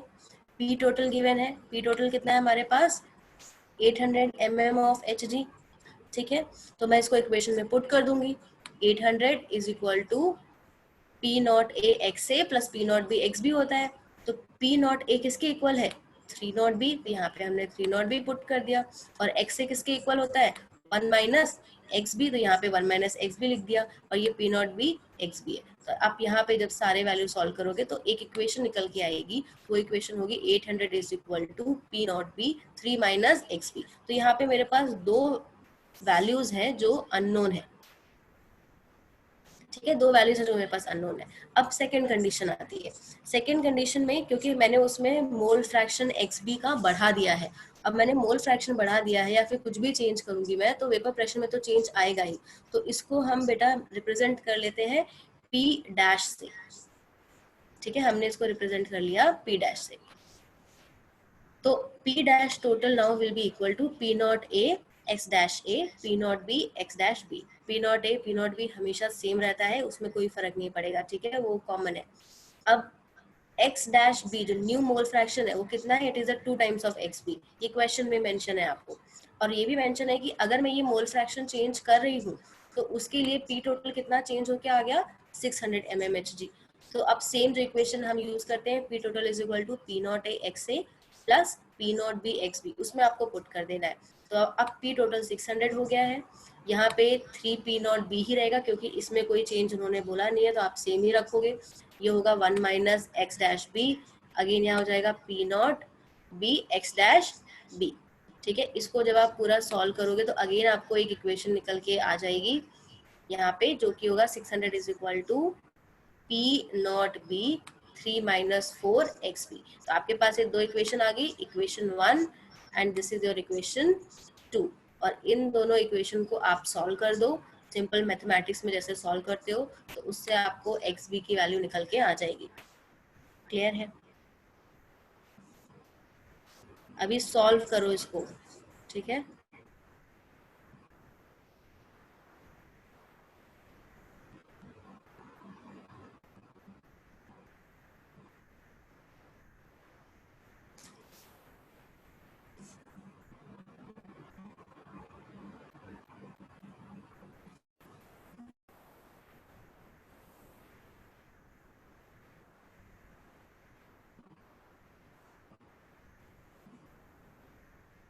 समझ में आ गया सबको? तो raise your hand so that we can move ahead.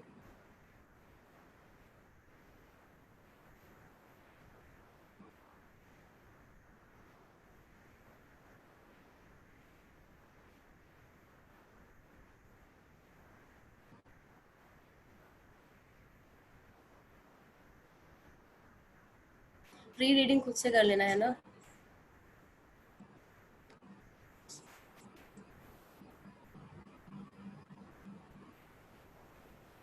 ठीक है, next in class exercise level 1 question number 1 to question number 4। Any doubts?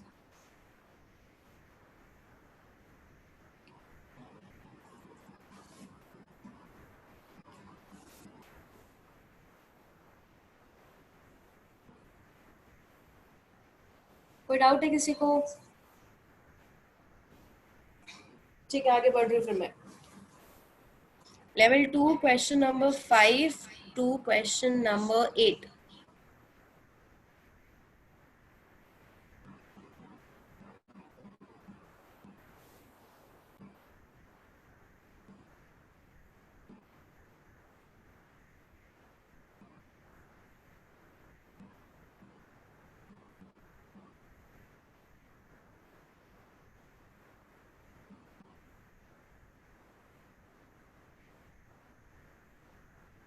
Okay, 5 6 8 तीनों में डाउट है। ठीक है, ओके बेटा, क्वेश्चन नंबर 5 बोल रहे हैं आपके पास the osmotic pressure of 0.4% urea solution is 1.66 atm and that of solution of sugar of 3.42% is 2.46 atm. What will be the osmotic pressure of the resultant solution when both solutions are equally mixed?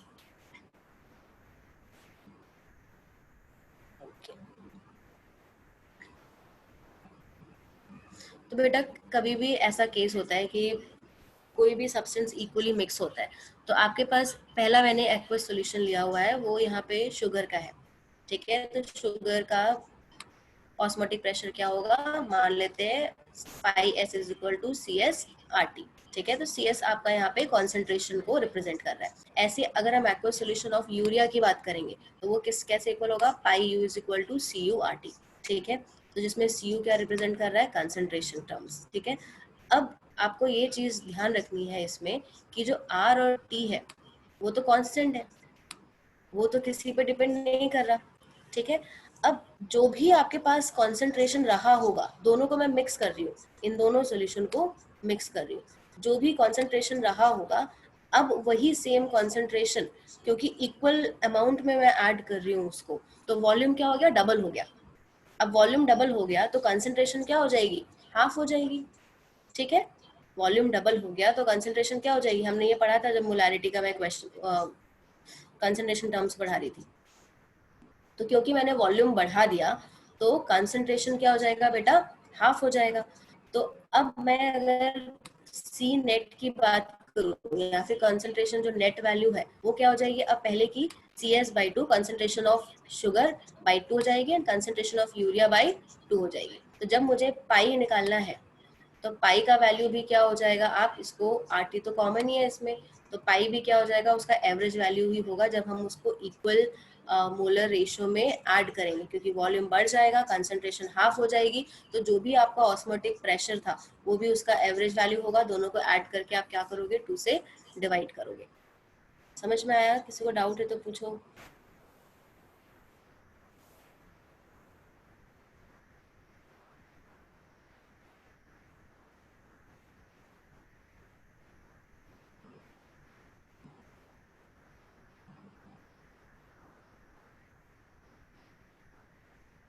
Equally added मतलब Vishnu same, अगर मैं यहाँ से मान लो 10 ग्राम ले रही हूँ या फिर कंसंट्रेशन कोई भी ग्राम इक्वल मोलर रेशियो में कर रहा है, अगर मेरा ये 1 मोल है तो ये भी 1 मोल है, एक 2 मोल है तो दूसरा भी 2 मोल, तो मोलर रेशियो में हम उसको ऐड करें इक्वली। जैसे मान लो मैंने पहला जो पूरा सोल्यूशन था मेरा 10 लीटर था, दूसरा वाला सोल्यूशन मान लो मेरा 20 लीटर था, तो मैं दोनों को अगर मैं ऐड करूंगी तो टोटल कितना हो रहा है हमारे पास 30 लीटर। तो ये इक्वल की बात करें, एक 10 तो दूसरा 10, तो दोनों 10 को अगर मैं ऐड करूंगी तो पहले जो मैंने कंसंट्रेशन निकाला था वो जो भी number of moles divided by volume कितना था, 10 लीटर। दूसरे वाले केस में जो भी number of moles divided by volume क्या था, 10 लीटर। अब मैंने दोनों को ऐड कर दिया है तो कंसंट्रेशन तो मोल्स तो सेम ही रहेगा पहले वाले का, बट वॉल्यूम कितना हो गया, 20 लीटर, तो कंसंट्रेशन क्या हो गया, एग्जैक्टली हाफ हो गया। जब कंसंट्रेशन हाफ हो गया तो ऑस्मोटिक प्रेशर भी क्या हो जाएगी उसकी, दोनों को ऐड करके आप क्या करोगे, 2 से डिवाइड करोगे।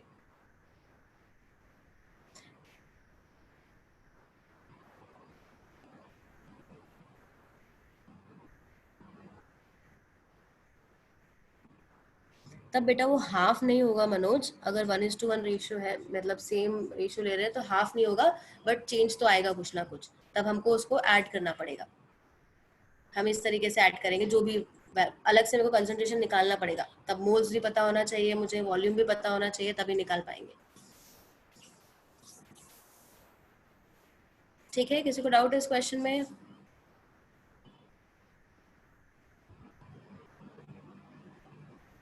ठीक है, question number next question number 6 में डाउट था।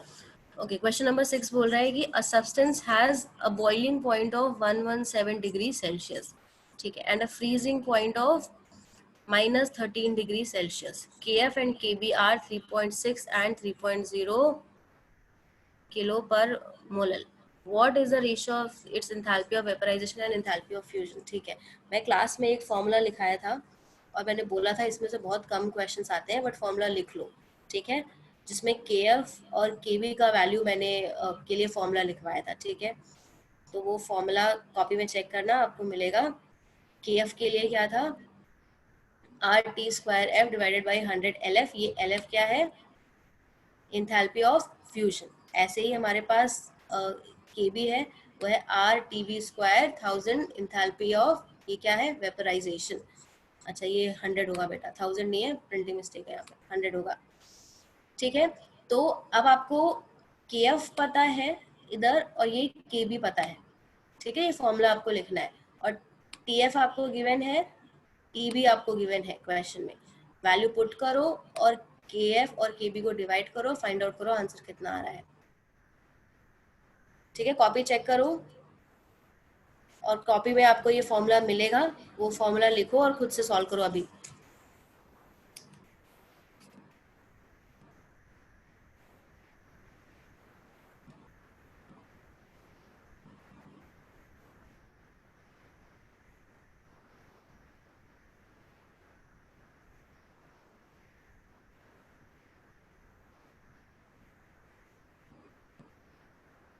विष्णु सेम फॉर्मूला लगा के किया आपने?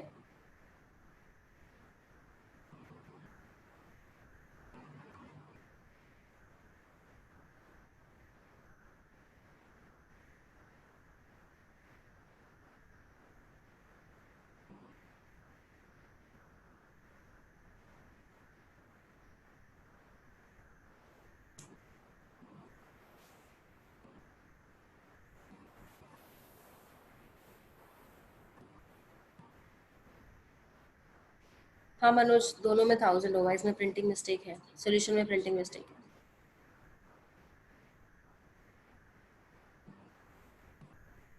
आपके पास नोटबुक में फॉर्मूला लिखा है, बस उसमें वैल्यूज पुट करो, डिवाइड करो, देखो आंसर आ रहा है नहीं आ रहा।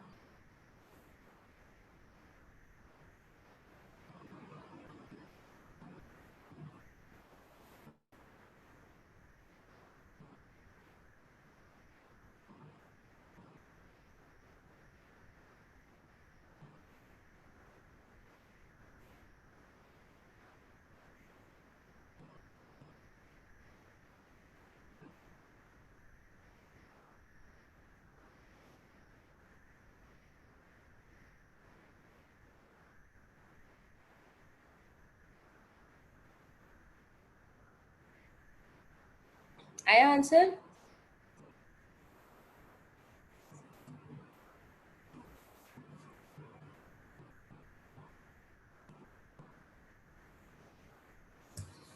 चैट ग्रुप में मैसेज करो अगर आंसर आ गया है तो।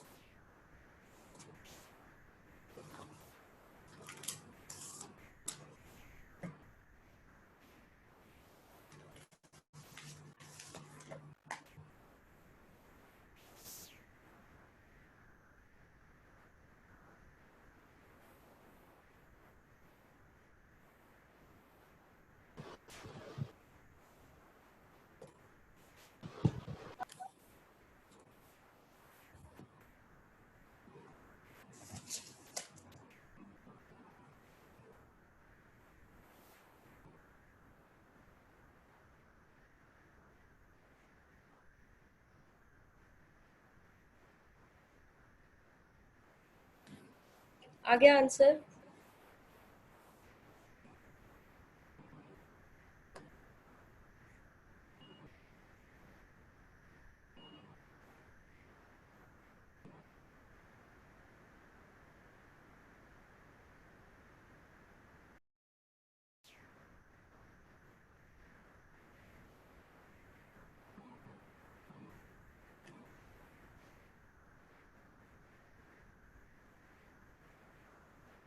टू 2.7 आ रहा है।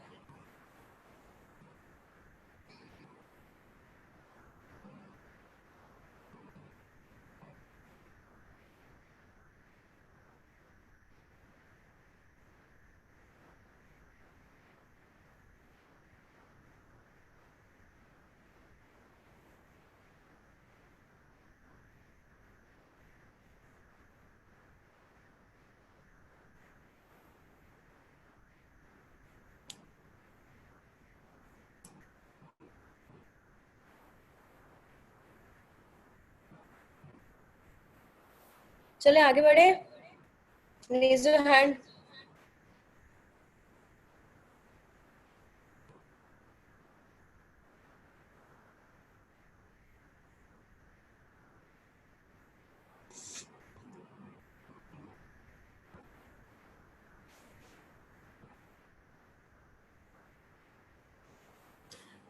ठीक है, नेक्स्ट क्वेश्चन नंबर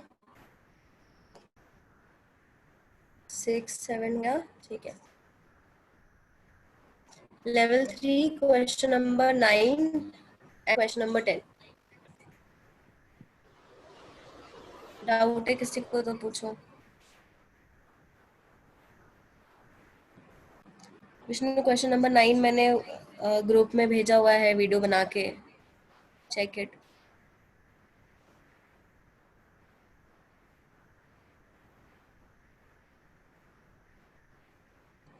किसी ने मुझसे कल परसों पूछा था शायद।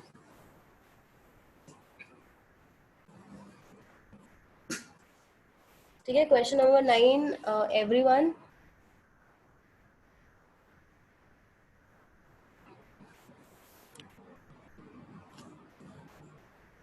क्वेश्चन नंबर 9 मैंने ग्रुप में वीडियो बना के भेजा हुआ है व्हाट्सएप वाले ग्रुप में, उसमें से एक बार चेक कर लेना। अगर नहीं समझ में आता है तो दोबारा पूछ लेना जिसको भी डाउट है। Question number 8 Manoj. ठीक है, क्वेश्चन नंबर 8 बोल रहा है 25 degree Celsius a 5% weight by volume aqueous solution of glucose is isotonic with 2% weight by volume aqueous. बेटा मैंने जो पीडीएफ भेजी है उसमें हमने सेम टाइप का क्वेश्चन किया हुआ है, आइसोटोनिक। ठीक है, वो वाला पीडीएफ खोल के देखना, आइसोटोनिक वाला क्वेश्चन है लास्ट में। आई थिंक लास्ट से 6th या 7th क्वेश्चन होगा, उसको दोबारा से करके देखो। आइसोटोनिक वाला हमने एक बार किया हुआ है। ठीक है मनोज, डाउट होगा तो ग्रुप में पूछना फिर। ठीक है, 10th में किसको डाउट है? आंसर मैच नहीं हो रहा।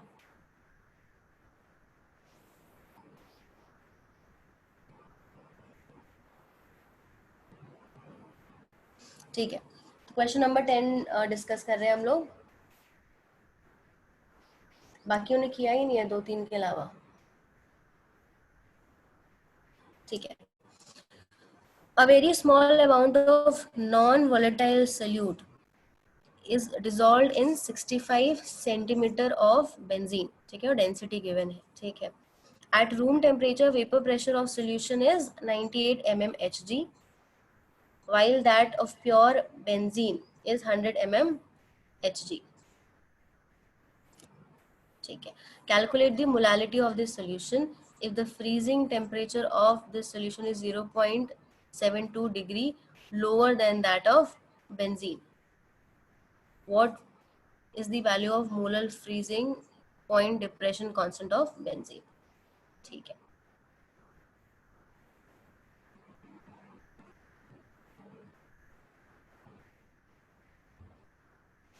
क्या आंसर आ रहा है तमोजीत एंड श्री हर्ष आप दोनों का?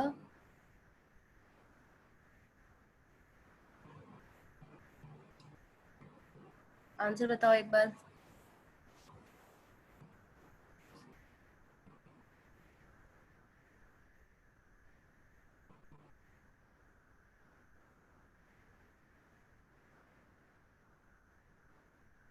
जीरो पॉइंट टू फाइव किसकी वैल्यू है?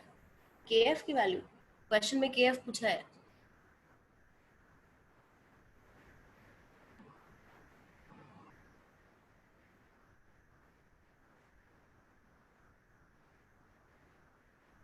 ठीक है, देखो इधर। तो हमारे पास क्वेश्चन में जो चीज़ें मेंशन है पहले तो हमको वो ध्यान रखना है। ठीक है, तो a small amount of volume given है इधर सेंटीमीटर क्यूब में।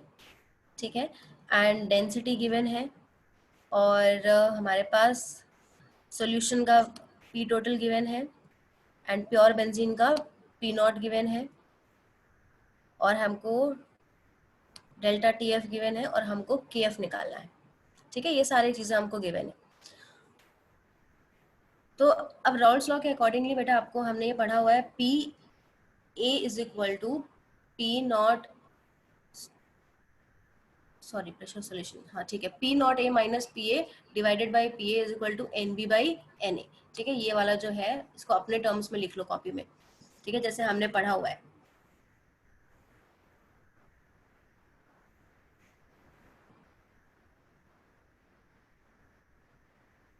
ठीक है, तो अभी हमारे पास क्वेश्चन में प्योर का 100 गिवन है यहाँ पे, और सॉल्यूशन का 98 गिवन है, तो हमको जस्ट वैल्यू सब्स्टिट्यूट करनी है। तो वैल्यू सब्स्टिट्यूट करेंगे तो ये हो जाएगा 100 माइनस 98 डिवाइडेड बाई 100, ये हो जाएगा moles NB divided by moles of जो बेंजीन है। तो वो कितना है आपके पास, आपने क्या किया है यहाँ पे 65 क्या गिवन है उसकी बेटा, डेंसिटी गिवन है, डेंसिटी को मैंने मल्टीप्लाई किया है उसके मास से, तो क्या सॉरी डेंसिटी को मल्टीप्लाई किया है वॉल्यूम से, 65 वॉल्यूम गिवन है, उसको डेंसिटी से मल्टीप्लाई किया है तो क्या आ गया मेरे पास मास। ठीक है, तो mass divided by molar mass.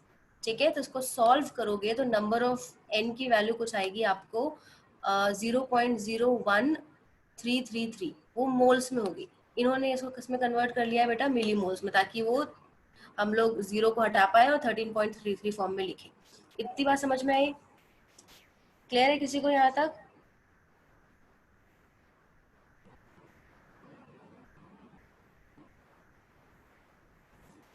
अब हमारे पास यहाँ पे बेटा 65 ग्राम ऑफ बेंजीन में, ठीक है, कितने मेरे पास मिली मोल्स प्रेजेंट है, 13.33। कितने मिली मोल्स प्रेजेंट है, 13.33 moles of millimoles of solute. तो 1000 में कितना प्रेजेंट होगा, इन्होंने डायरेक्टली मोल्स में लिख दिया है, तो पहले इसको मिली मोल्स में कन्वर्ट करो और फिर मोल्स में लेके आओ। ठीक है, सॉल्व करो इसको, देखो कितना आ रहा है।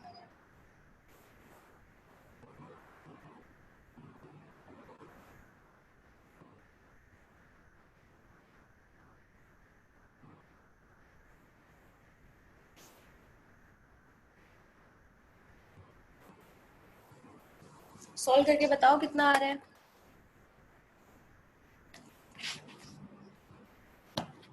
इसको मिली मोल्स में वैसे कन्वर्ट करने की जरूरत है नहीं, मोल्स में भी रख सकते हो।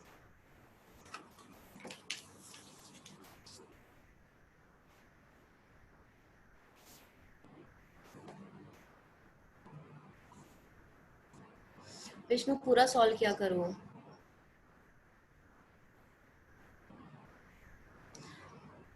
हाँ, मास 65 नहीं है, बट वॉल्यूम है ना, वॉल्यूम में 65 cc, उसको डेंसिटी से मल्टीप्लाई किया, डेंसिटी गिवन है 0.8, तो मास हो गया ना 0.8। Density is equal to mass upon volume होता है, तो मास इज इक्वल टू कितना हो गया, डेंसिटी इनटू वॉल्यूम।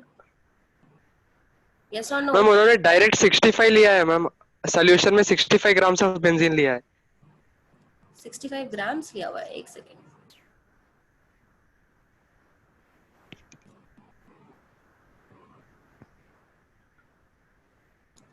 अच्छा नहीं नहीं, फिर उसको 65 इंटू 0.8 लेके करो,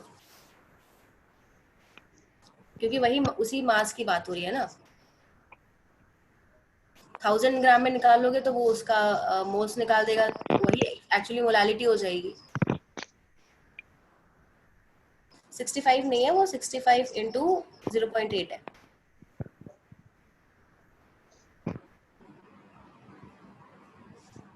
हाँ 0.25 करेक्ट है, इसमें करेक्शन है, 0.25 सही है।